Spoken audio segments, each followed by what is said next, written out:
يقول نصيحة لمستخدم الانترنت والجوال، الايفون والايباد والأجهزة هذه، البلاك بيري والتويتر والفيسبوك، هذه من أعظم الفتن على الإنسان.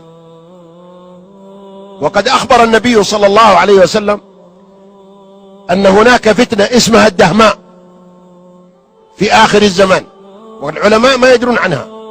قال: ثم تظهر فيهم الدهماء. قالوا: وما الدهماء؟ قال: فتنة لا تدع وجها إلا لطمته ولا بيتا إلا دخلته. كان العلماء يقولون عند الحديث هذا: الله أعلم بمراد رسوله.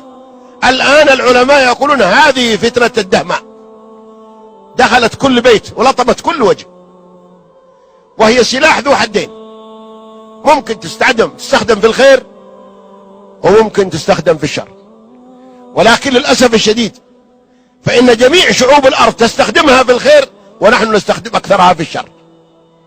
افتش جوالات كثير من الناس تجدها مقاطع خبيثة، وتجدها رسائل غرامية خبيثة، وتجده يدخل في المواقع المنحرفة والمحرمة، وتجد البنت كذلك تدخل، حتى وقعت الفتن وحصل الخلل الاجتماعي والانحراف الأخلاقي، وذهب الحياء، بل انعدم عند كثير من النساء. المرأة ما كانت تكلم رجال، ذا الحين لا، تكلم الرجال عادي، وتقول كذا: أنا على علاقة بشاب. إيش معنى علاقة بشاب؟ يعني على زنا، وركبت مع شاب. إيش معنى تركبين مع شاب؟ إيش بيسوي بك الشاب؟ يوديك تاخذين عمره؟ أين الإيمان؟ أين الحياة؟ لا إله إلا الله. لقد اخترقت أعراضنا وأخلاقنا بسبب هذه الوسائل. ألا فليتق الله كل إنسان، وليعلم أن الله يراه وهو في الليل في غرفته على الإنترنت، يدور المواقع الخبيثة علشان يراها. ما أحد يراك لكن الله يراك.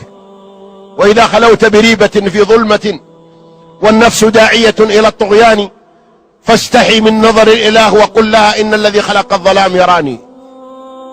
يستخفون من الناس ولا يستخفون من الله، وهو معهم إذ يبيتون ما لا يرضى من القول، وكان الله بما يعملون محيط.